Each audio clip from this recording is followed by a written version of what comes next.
All right. Let's get this shit started. Thank you, everybody, for listening to the Ignorance of Strength podcast. I hope you all enjoyed that little bit of a hiatus, took a bit of a break from our last episode. But we're back today and we're back for good with a lot of interesting new guests. I want to welcome to the podcast today a very interesting guest, a musician extraordinaire, right? Really excited to talk to him. Want to talk to Mr. Okorie Johnson, aka OKCello. How are you doing today, man? And I'm doing well. How are you doing? Doing good, doing good. It's a little early for me today, especially on the I Saturday. know. This is 9 o'clock your time, right? Yeah, I mean, Saturday morning, all raining over here and everything. Where are you Uh, joining us from, Okorie? I'm from Atlanta. Oh, I'm in Atlanta right now. From Washington D.C., but Atlanta is where I've been for the last many years. So Noon's not bad, right? yeah, noon's great. I got something I'm doing at 3 o'clock, so this is perfect. Kind of gets me up, get my house a little clean. There You you know what I go. mean? Get Yeah. into my life. All right, man. Well, I want to just jump right in, and I mentioned musician extraordinaire because I checked out some of your stuff, man. I'm like, that is cool. So you're doing something real interesting. I think, it's I would say it's not very typical, and hopefully it does become typical because, Yeah, um I think we've gotten to a point sometimes when music is very like, and I try not to judge, trying to be too much of a music snob, right? mm, But it's very like over like saturated, and it starts to all kind of sound the same and everything. And every now and then, you get something and you're like, wait a minute, where'd that come from? yeah. Right. So talk to me about your sound, man, because it's very unique. I think anybody that runs across a video of yours is going to be like, whoa, that's different. Cool, cool. Well, I'm a cellist. Um, and I know that probably brings to mind certain ideas of what kind of music I play, but I don't play classical music. The core of my music is not Bach. Mhm. I'm a composer, so I play original music, and my work is kind of at the intersection of classical and jazz. Really, Mhm. probably more jazz in popular forms than classical. Like if you know the classical scales, that you'll probably hear that in my music. For the most part, the forms don't sound like classical music at all. Mhm. It's like more funk, more jazz, more reggae, more every once in a while some hip hop. Mhm. Um, but for the most part, I'm not even really trying to like mimic other songs that are out. I'm just trying to write the songs that feel good to me, and they come out that way. You know what I mean? So, Yeah. and what allows me to do that is that I'm primarily a looper. Mhm. And what that means is that, I've got a little small, simple computer at my foot that I can press when I start playing and then press again, and it will record what I just played. And then it will play back what I just played, right? Mhm. And then I can play with what I just played back. And then in addition to that, I can record what I was just playing with, right? So it becomes this infinite duet, right? I can always play with what I just recorded. So it Right. makes me feel like there's an ensemble of cellos on stage. Ed Sheeran is perhaps the most famous looper. Mhm. And we don't do exactly similar things. I mean, his loops tend to be like very quick and short and efficient. My loops tend to be like more narrative, right? So I'll create a bass line that's like telling a story, and then I'll put like some interior parts over top of that, and then I'll put like a hook over top of that, and then I'll improvise over all of it, and that will be the song. So Mhm. yeah, man, that excuse me. All of a sudden I was doing fine, but I guess I haven't spoken much this morning.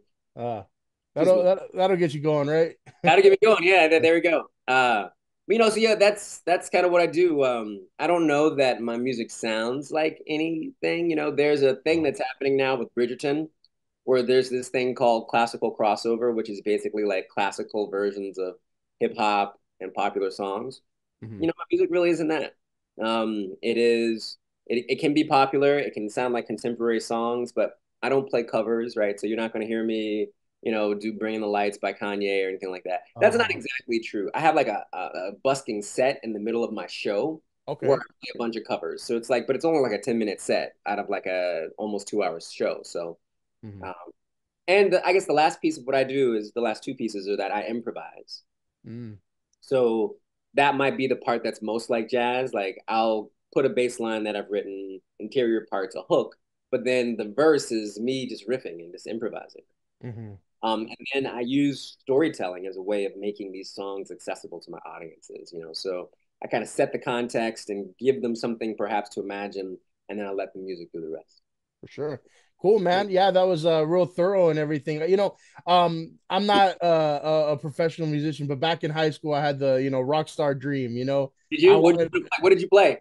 Well, here's the thing. I was really poor and I didn't have money to get any instruments. So to me, I'm like, what's the easiest thing I can do? Right? I'm like, well, I can bang on a bunch of things. Like, I think I can play drums. I No. can keep a very steady, beat and whatnot. I even, I joined like marching band in eighth grade because Yeah. they're like, hey, can you carry this big bass drum? You bet I can. And Yeah. I can go to Disneyland and Six Flags and all over the place. Yes, I'm in. You Nice, know, man. but I played drums and like all throughout high school. I joined a band because I'm like, hey, your brother has a drum set he doesn't use. Let me practice on that, right? But what you said resonated with me because back then when I wanted to put music together, then I learned how to play, a little bit of guitar, a little bit of bass. I learned to sing and all that stuff. I really was into the music of the 90s and early 2000s. Bands were really starting Yeah. to take the stage, right? They were really like Red Hot Chili Peppers, Sublime, Yeah. even like some of that new metal, Corn, Limp Bizkit, and all that, right? You're really starting to see, people, really rock out and everything, as opposed to like early '90s was more like gangster rap and Yeah. pop, like Madonna and things like that. So I was really into it.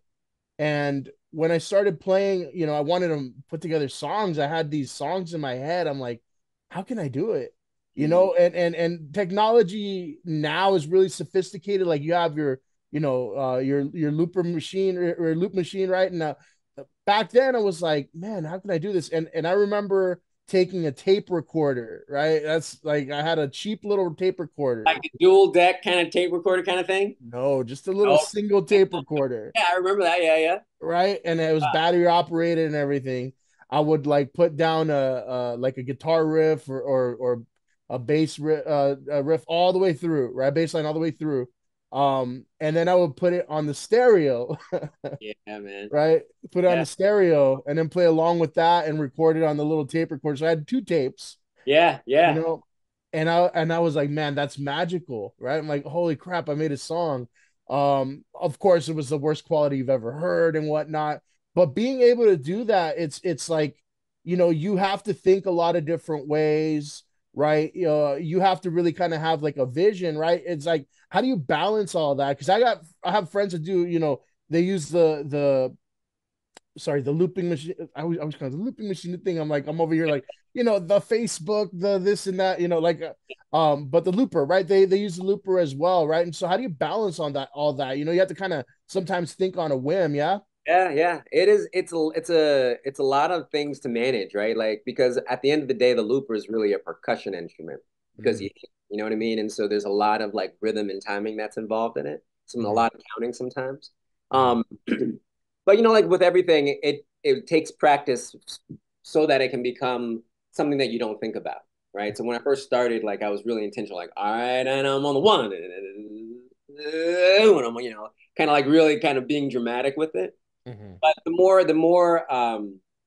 it became a part of how I thought, the less I thought about it.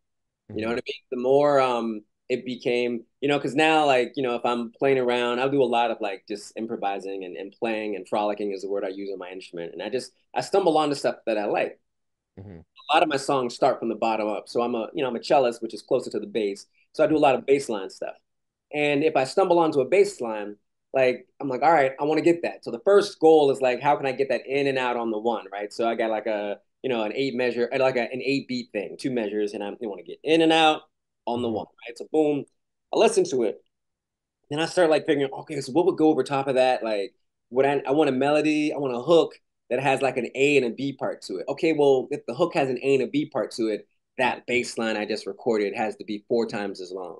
All right, Uh, so I go back in and I record it 4 times, and then it's there. I've got that skeleton. And mm-hmm. then what I do is I go back and I start auditioning parts over top of it. I'm like, oh, that fits. And then I record that. And then I've got like the first 2 layers. I'm like, all right, Mm-hmm. well, I need some interior stuff, like maybe some drums, maybe some guitar. And when I say drums or guitar, I mean all of this is how I am expressing percussion or guitar or organ or saxophone on the cello. So I don't Right. bring any instruments in, right? It's just like in my mind, like this feels like drums, so let me beat on my cello. In Mm-hmm. my mind, this feels like guitar, so let me bring a guitar, like a pizzicato part, out on my cello so it feels like guitar. And then Mm-hmm. like I need to do something that's lead, like a saxophone or a trumpet here, and so I'm going to make it sound. And luckily, the cello can do all that. Mm-hmm. The thing is, it just hasn't been able to do it at the same time, right? Because usually you can only commit to one strategy. But with the Mm-hmm. looper, I can put the whole thing together. So I'm Cool. really grateful to the looper. It has changed a lot of the way that I think about making music. Mm-hmm. Like when I'm Yeah. listening to songs, I'm like, oh, I'd love to play that on the cello. I'd love to loop that fully. I'm listening to like how easily can I loop that? And then I'm like, that's not going to easily loop with my particular looper. There are different kinds of loopers. Mine is like a single channel looper. So Mm-hmm. I like to keep it simple so that I'm not like having my head in the pedals. You know what I Right. mean? Yeah. Like I want my head to either be in my instrument or I want it to be with you. Mm-hmm. I don't want to be looking over and you know what I mean? So I just have two buttons. I have like a record, and it also is an overdub, and then the other button is a stop. Mm-hmm. That's all I use because I Cool. want to be present for my performance. Yeah, you're essentially becoming the one man band, right? Yeah, And the cool thing about the looper is that you no longer have to be like that ridiculous cartoon character that's wearing cymbals on your knees, right? You got the accordion playing, you're stomping on a bass drum, man, I've right? seen some of those guys that are amazing though, man. Like I mean, not so much in person, but like just on YouTube and that kind of thing. So Uh-huh. yeah, I don't have to do that, thankfully. Right. Yeah. And so now, obviously in the past, you can record over, different parts and do it all yourself. Right. And you play it back. You're like, cool, that sounds good. But Yeah, it's been, interesting to see how people now translate that to a live show. yeah, Right. And there's a lot of street performers that are doing it. Yeah. But yeah, you're doing it now, like you mentioned, like guys like Ed Sheeran and stuff like that. You're doing it on a stage. yeah. Right. And so you're doing it in front of a lot of people, Yeah. right? So what is that process like, right? Do you ever think like, oh no, I messed up or anything? Do you? What happens? You keep going. Are you kidding me? I mess up constantly. So particularly the looper that I use is a looper that doesn't quantize. And basically what that means for people who aren't music people is that human time, unless you're like an amazing drummer, and even those folks aren't perfect. Mhm. Human time isn't perfect, right? So if I count 1, 2, 3, 4, 1, 2, I'm not cycling perfectly, you know what I mean? And sometimes I get faster, sometimes I get slower. And when you have a drum machine that can quantize, it basically takes your human time and makes it perfect time, right? And there are loopers that do that, right? So that, if you're recording at like 98 beats per minute over two measures, like whatever you record is going to be forced into that mathematically. My looper doesn't do that. So Mhm. the first layer of like danger, like full on peril, is like my time is my own time, right? So if I'm doing a part that's really percussive and needs to be like fully like metronomic, right? I've got to do that as best I can. And if I fall off, then I fall off and I hear it. And sometimes if it's bad enough, the audience hears it. So that's Mhm. the first layer of like, oh my God, you got to really be. That's why I think of it as kind of like a percussion thing because there's a lot of counting. There's a lot of kind of like counting and hitting and hitting on the one and all that good stuff. Right. Then the next thing is, I like TC Electronics.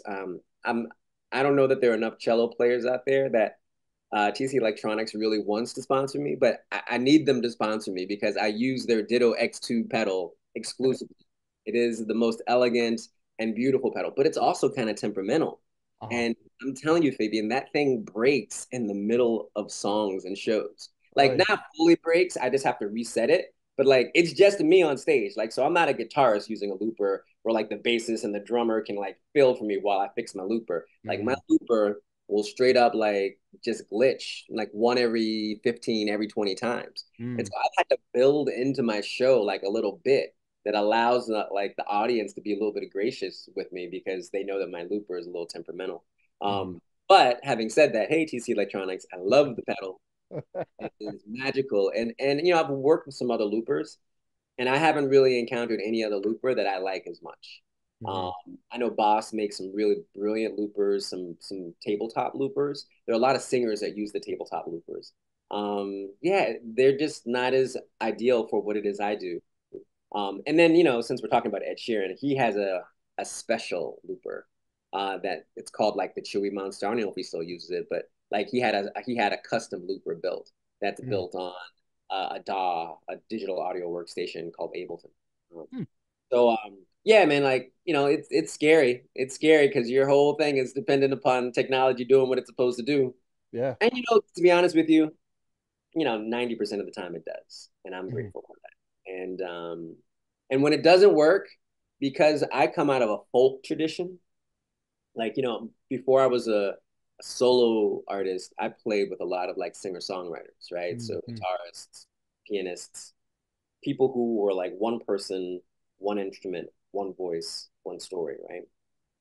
And those folks have to be comfortable with mistakes because they happen. Mhm. And they're brilliant. Like they forget lyrics, they laugh it off. The audience goes along with them. They break a string. They got, like those folks have to like it's just them in some ways. And even though the band is there, like the nature of that particular genre is that the musician sharing their vision with you is in full control. So Mhm. because I come from that background, I've had to like build in shticks and responses to my looper kind of breaking because there's nobody else on stage. There's Mhm. nobody who can save me, and I can't like completely kill the vibe of the show. Yeah. Yeah, that's the technology high Just wire go, I walk. just going with it, right? Just going with You it. gotta ride the wave. So I guess do people still hashtag? Well, hashtag was it TC Electronics? PC Electronics, Yeah. Ditto Yeah. X2. That's the pedal, man. Listen, you, Fabian, and your folks can get them to sponsor me. Like, uh, I'll be forever in debt. Let me know what there we you. go. So we'll hashtag it. I don't know. I'm more about hash browns, but I'll figure out the hashtag, right? Be really cool if we saw, I was thinking about loopers. I'm like, who would be really cool to, if they used it. I'm like, if Freddie Mercury was still around, man, I imagine him looping that voiceover, Yeah, there's that'd so be. many people. What's her name? Is her name Kimba? There's this woman who loops. I want to say Kimba does. I think it's Kimba. She Mhm. does a really beautiful thing with looping and voice. There's a jazz cellist vocalist that I work with. She's a good friend. Her name is Shauna Tucker. Mm. She loops her voice exclusively sometimes. Sometimes she also loops guitar and cello. But yeah, it's a powerful tool, man. I'm glad that a lot of people don't use it because it could get old. You Mhm. know, I know two other loopers in Atlanta, and then beyond that, I don't really know a bunch of other cello loopers except for like the mother of cello looping, and her name is Zoe Keating. Mm. I don't know if she appreciates me calling her mother. I think she's older than me. She may not be. I'm just gonna call her the queen of cello looping. You know what I mean? Um, Right. but we still do very different things too. Her music is still very like kind of cinematic and soundscapey, and mine is more like pop jazz, pop hip hop, pop. Mhm. Like in that like 3 to 5 minute space, it's a narrative thing. Like there's a lead voice, there's a groove to it. A lot of my stuff has like a little head nod. You know what I mean? It kind of reminded me almost like of what do they call that, like lo-fi music, but like a little more organic. Some of that Yeah, lo-fi music, it's like very, you could tell it's just a bunch of digital sounds, but that's what yeah, it kind of reminded me of. yeah, yeah. I like that, man. I like. You hear my dog in the background? Hey, buddy. No, the sounds filtering out pretty well. All right. Come here, buddy. Do that. All right. He's got his little toy, his squeaky toy. Uh-huh. It just sounds crazy. Actually, Zoom filters out that noise pretty well, man. So you're Okay, good. all right, so I won't even worry about it. It's bothering me though. Let me go ahead and grab this from you. Come Sure. here. Uh, anyway, so yeah, I think that what I like about my music is that it feels organic to me, even though there is a high level of technology kind of going on, right? Hmm. Um, I want it to feel like discovery because it almost always is to me. Hmm. When I put a song together, it's really like, all right, this is what I'm gonna do, and this is what I'm gonna do, and this is what I'm gonna do, and this is what I'm gonna do. I'm sitting down, I'm playing, and then all of a sudden, like, something kind of appears to me, and that's pretty much how it comes. And so I want it to sound that way. I wanted to sound full, and I wanted to sound professional for sure, and also that there's a quality to it. Like there's a professional quality to it. So I feel like my music has that. And at the same time, I don't want it to feel overproduced. At the same time, I want it to feel like discovery, accidental. I want it to feel like real honest. And like you're listening to it happen as it's happening, as Right. opposed to, this is a song he's been playing for 10 years. Even if I have been playing it for 10 years, I don't want it to feel that way. Hmm. Yeah, Yeah. really cool. Now I want to take it back a little bit, and just how, when did you get into like playing music, right? Was it like your kind of like childhood thing, or did you pick it up somewhere along the way? What was that journey like? It's probably the one thing I've been doing the longest in my life, besides like talking and walking. And I started playing when I was 6, and I'm 49 now. Wow. I'm 50 this year. And Man, you look like you're 37, so you're good. thanks, man. Yeah, nah, the body sometimes feels like 52, though. Uh, So I started playing when I was 6, and I didn't have any real affinity for the cello. I just knew I wanted to play an instrument, and there was an organization in town called DC Youth Orchestra that basically taught people how to play any instrument in the orchestra. And the only class that had space was a cello. So that it kind of picked me more than anything. And I have been playing, in some capacity ever since. The first part of my life was very classical, and there might have been a potential for me to go to music school or conservatory. I know my teacher was kind of trying to prepare me for that. Mhm. But I think my heart was just in a different space. I didn't really want to do classical music, even though I really enjoyed it.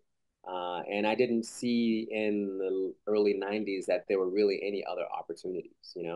Mhm. And I went to college and stumbled into all these other opportunities. I mean, the reason why I play music the way that I do today is I stumbled into a buddy of mine at Morehouse, which is a historically black college, Mhm. playing Stone Temple Pilots on his balcony. You know what I mean? And there's a really cool story about how that all comes together. But at the end of the day, the thing is, he invited me to play my cello to like essentially grunge music, right? 90s grunge, Mm. and I kind of fell in love with that. And just all kinds of things kind of came from that and continued to happen as a result. Hold on, here. Stone Temple Pilots. Stone Temple Pilots Plush was the first song, contemporary song that I ended up playing, right? Huh. That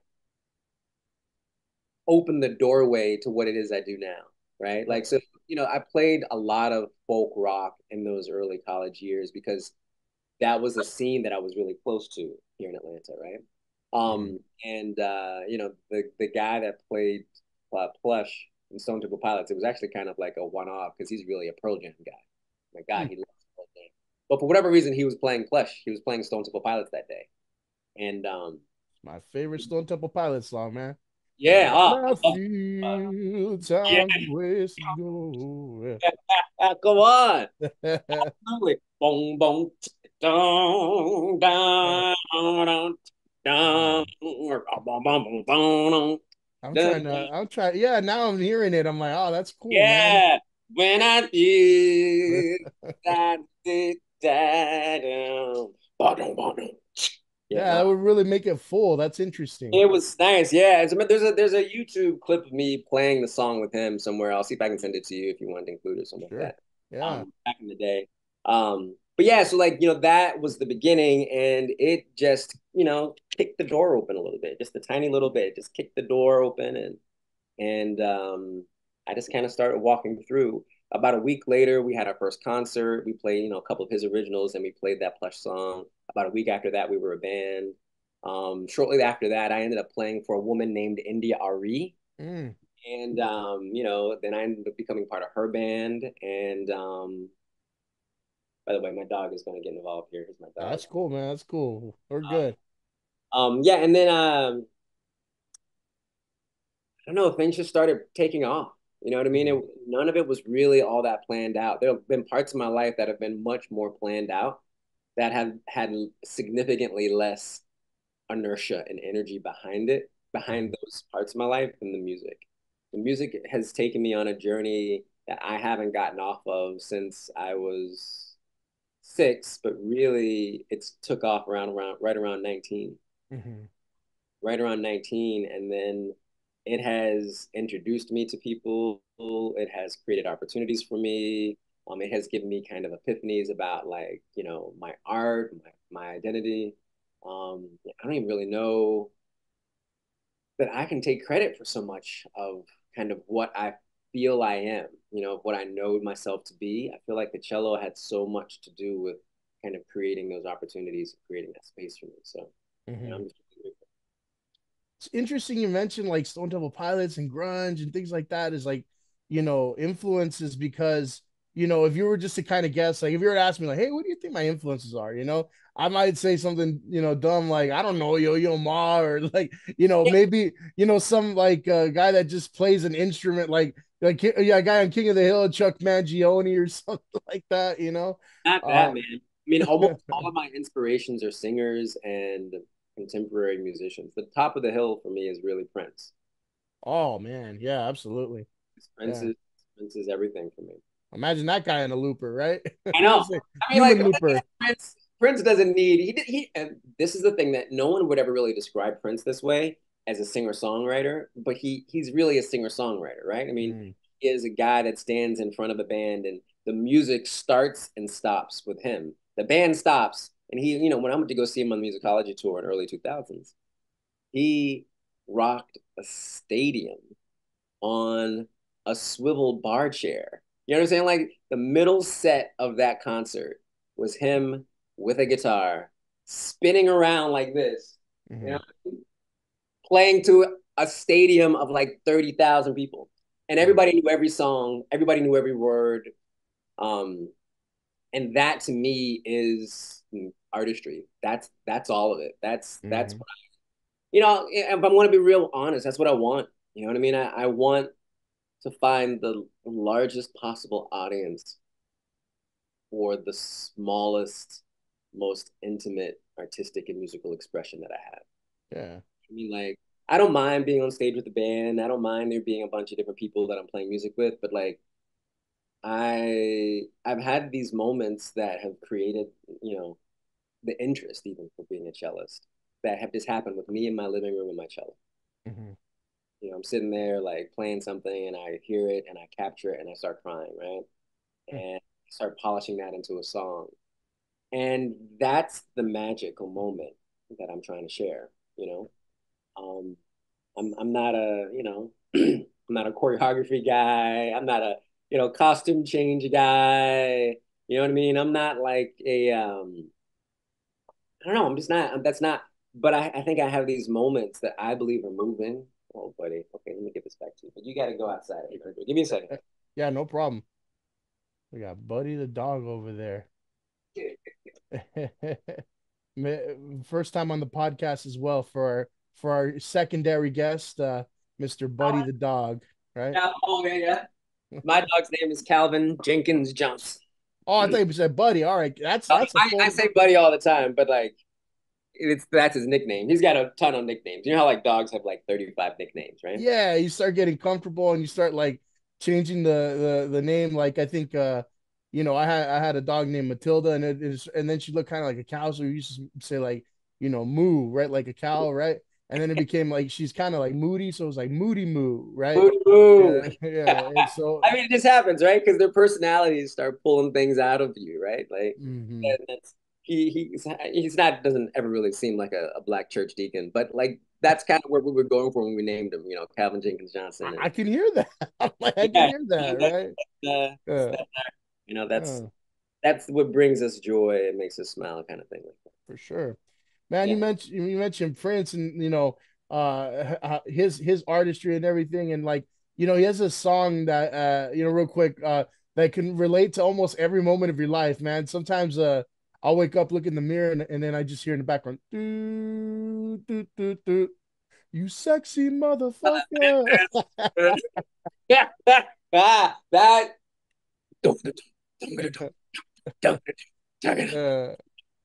that was there are a lot of moments with Prince's music which pushed the boundaries of what my family even thought I was supposed to be listening to, right? Like, so I was a teenager by then, and people weren't that tripping out that I was listening to Sexy MF, right? uh, But I got my first two tapes, first contemporary tapes when I was 11 years old. The first was Wham, Wake Wow. Me Up Before You Go Go, and the other one was Purple Rain by Prince. I like George Michael, I like Wham and everything. It was fine. But like Purple Rain, it I can't even say it changed my life. I would say it made my life. It Wow. laid the foundation for the kind of music I like, the kind of artistry I appreciate. It was my first introduction to sexuality, right? Like Mhm. my aunt and my mom took me to go see the movie.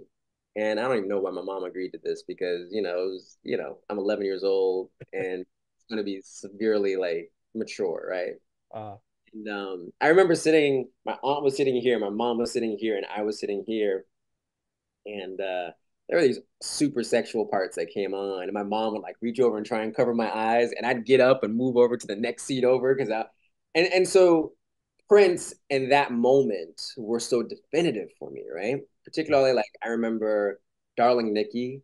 You know what I mean? Like I'm 11 years old singing Darling Nikki or the beautiful one, and he's dropping on the floor like I'm fucking kidding, like uh, it's wild, it's crazy. And for me, you know, I actually want to capture that experience and energy and what it is I do on stage. Right now, I don't crawl around on the stage.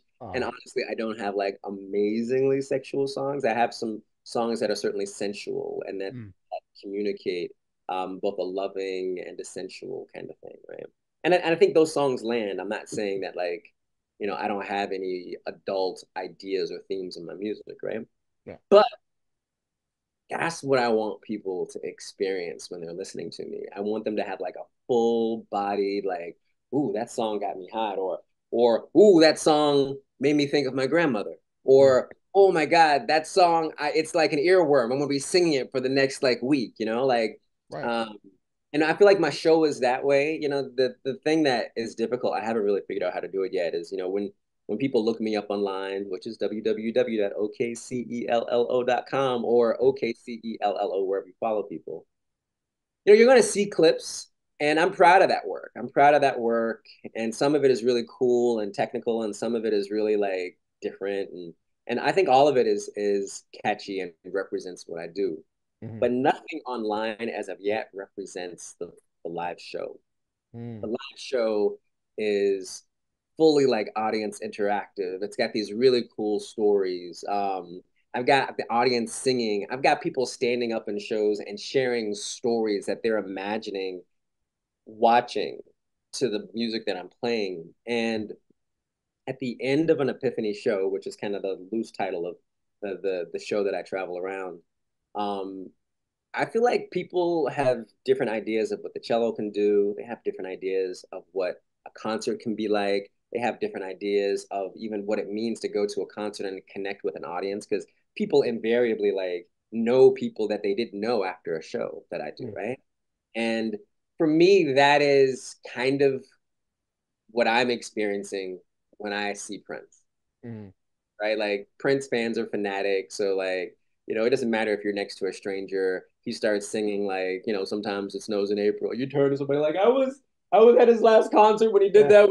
You know what I mean? It becomes this communal thing, and that's to me what music is. It's this thing that we share that is both personal and private and interior at the same time, big and communal and connecting. And it is the only thing I think that makes us both uniquely and commonly human. Oh. I mean, wax poetic about music, but yeah. Anyway, Prince, Yeah, Prince, man. Prince, Well, all day, Prince. I hear the connection there, though. Just like I mentioned, hey, you can have a Prince song for every moment of your life. You were mentioning, like, hey, I want everybody to kind of experience something with my music. Whether you're thinking about grandma or you're thinking about what Darling Nikki's doing with that Yeah, magazine. It's like you're feeling something, right? absolutely, right? The full Uh, spectrum. That's the other thing I think that is a superpower, not so much of mine, but of the instrument, right? You think about any movie that wants you to cry or wants you to really feel something. They isolate a cello, they give it this beautiful, like kind of upper register melody, and it just tugs on your heartstrings.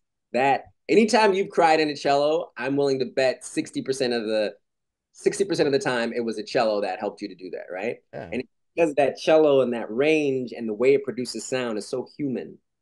Yeah. And it almost is kind of like angelic or ethereal or something like that. You And know, I think it can also get people up and moving. Now, am I wrong here, or isn't it cello and violin in the opening of Juvenile's big hit, "Back That Ass Up"? Right.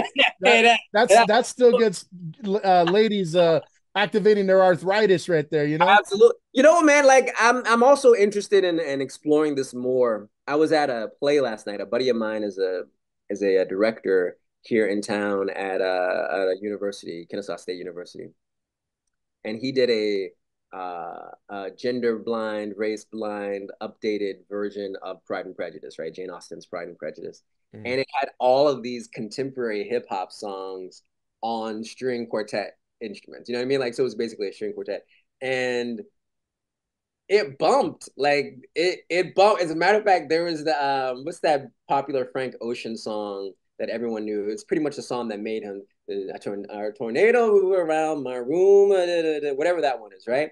Oh, Like it was all on like two violins, cello, and viola, and when it came on, like everybody in the audience started singing. And you're right. That's the other thing that I also firmly believe about the cello, that it can make you cry and it can make you move your ass. You know what I mean? Like mm-hmm. it can do all of that stuff, right? And I think that's all that stuff is what you're gonna do when you come to my show, right? Like particularly because the one thing that I feel like I do that, people are like, what? Like I beat on my cello like Yeah. Got like drum. It's like drum yeah, beats yeah, going yeah. Like on too I sometimes, right? create I play go-go. I'm from DC, so that's I put a real full rhythmic experience on my instrument. And so initially, like, you might find yourself nodding, and then you're like, wait a minute, but it's nothing but an ensemble of cellos that comes on top of that beat. But that's still kind of like, I don't know, that's it. So yes, juvenile to, Bach. You know what I mean? Like that's the Oh, full spectrum of possible like expression. very cool, man. Now I wanted to ask, you developed the following at some point, right? What do you think is like, maybe the one or a couple of songs that people are like, yeah, that's okay, cello. Like if they Yeah. have to tell a friend, what's a couple of songs or maybe one that you can point to and be like, that's the one that got me hooked. Yeah. So there are a few, right? I think the first and the biggest one was Liminal.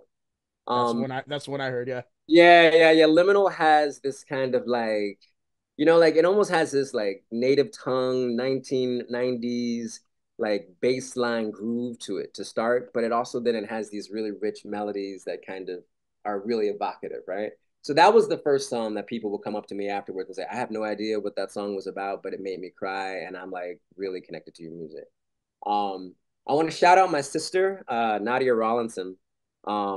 And she's been supportive of my career, but there was a really good magical moment when my third album came out, and the first song on my third album is called Boom Boom Bap. Mm. She's got a nice little fast sports car, right? And she said like she was in her sports car and she put my CD in and she started playing it. And like that first song, she said it was perfect for driving through, like she has these windy roads where she lives. She's like, I was in my car and I was just driving and boom boom bap. It just was perfect. It was the perfect soundtrack. We need to reach out to Porsche and get them to. So that was the song that I did on the Tamron Hall show. So at the end of 2023, I got a chance to play on the Tamron Hall show. Mm-hmm. And that song is short and sharp and to the point, and it has like, I start off with, Mm-hmm. like I'm beating on it. It's got this energy. And I feel like that song also brings a lot of people to my music. This is not an accurate response to the question that you asked, but it is the song I think that has been most impactful on ears, right? On certain ears. So last year, I got a chance to work with the Georgia Symphony Orchestra. And the conductor of the Georgia Symphony Orchestra is a gentleman named Timothy Verville, right? Mm-hmm. And he took four of my songs, and my songs are meant for looped cello. He took the looped cello part and then took the background part that I wrote and orchestrated it for orchestra, right? So Mm-hmm. he took four of my songs and turned it into a 20-minute concerto. And then he wrote a couple of pieces in between. And it's so cool. It's so full. It's better than I imagined it and better than I wrote it, but yet it's actually what I wrote. And what I love about that is the first song that he chooses is a song called Elder Roots and Tree.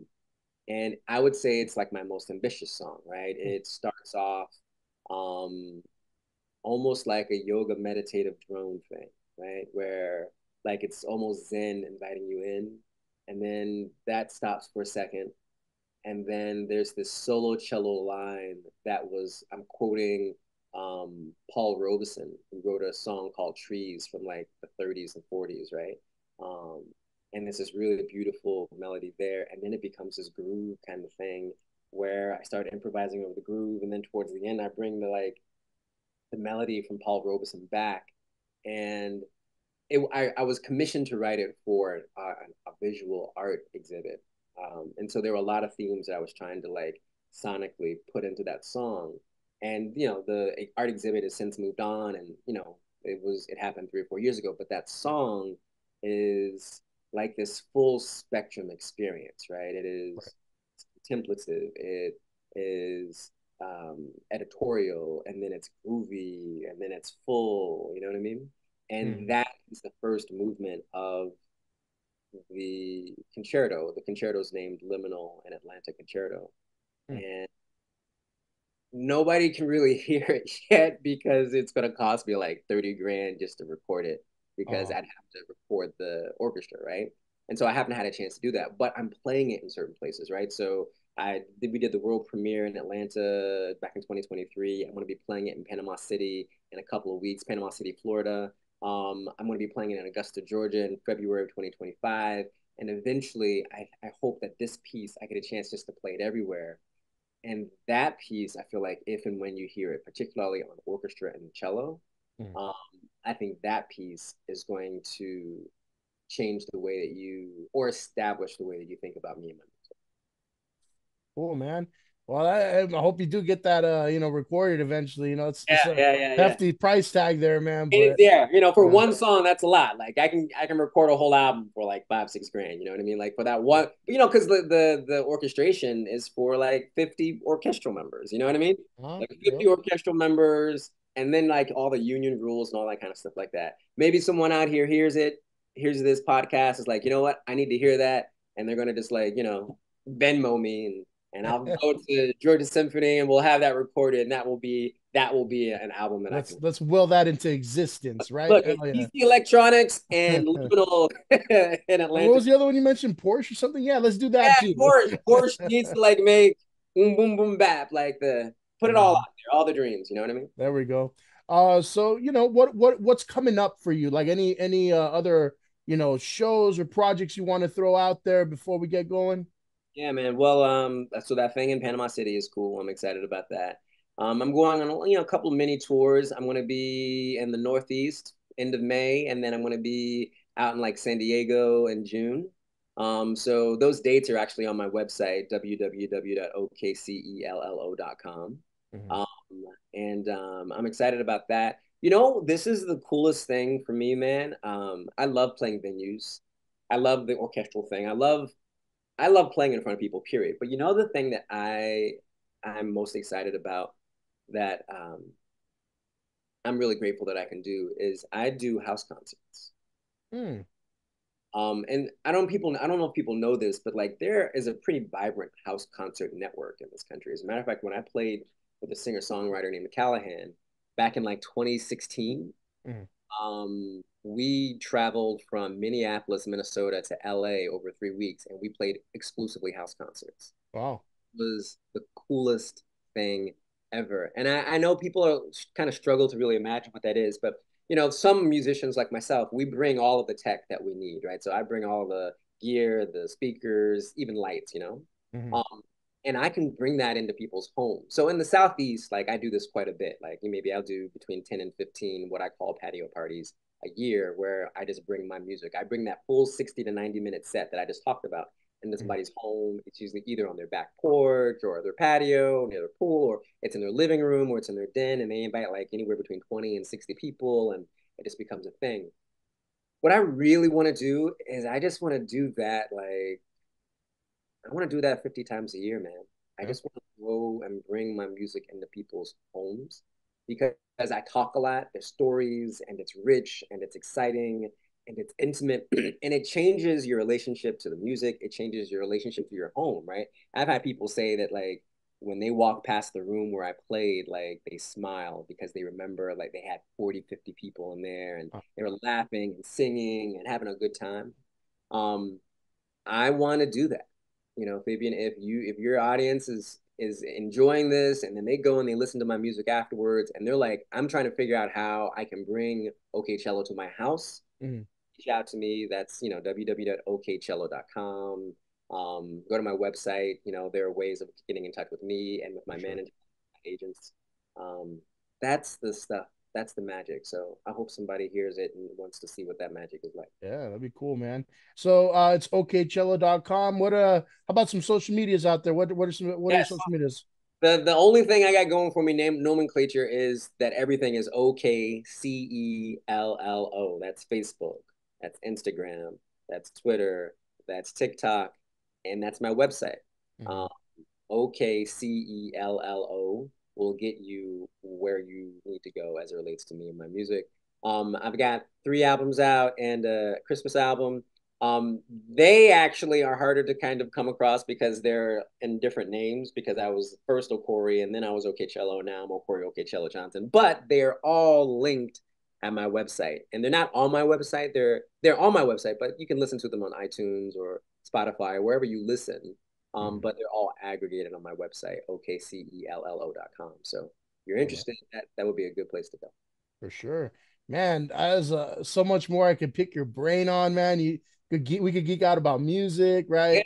Could talk about, you mentioned you're from Atlanta. When I heard that, I watched a really interesting documentary recently. You mentioned Morehouse College. I'm like, maybe I want to ask this guy about Freaknik, dude, but that's I got to was be at another. Freaking 93 and 94. I didn't go 95 and 96 for the reasons why you saw in the documentary. uh, Got crazy. It got a little complicated for, a lot of my friends who were women. uh, Um, but yeah, man, like we could talk about it all. Like Atlanta is a special place. uh, I'm sure if you saw the documentary, Freaknik yeah. was a thing. On my, but that's another episode for another day, man, because that was interesting. Yeah, man, it absolutely was. Yeah. But before we get going, anything else you want to throw out there to the podcast world, man? Yeah, I just want to say thank you for having me on. First off, this has been a lot of fun. I love the energy. For sure. Two, I'm just really excited about the possibility of taking this music wherever it will take me. Mhm. And so I hope, members of your audience either find ways of coming out to shows when I'm near them or they just reach out to me and they say, hey, I want to hear your music. Let's figure out how to make it happen. Mhm. Um, I've got a team that I'm really proud of now. I'm very excited about.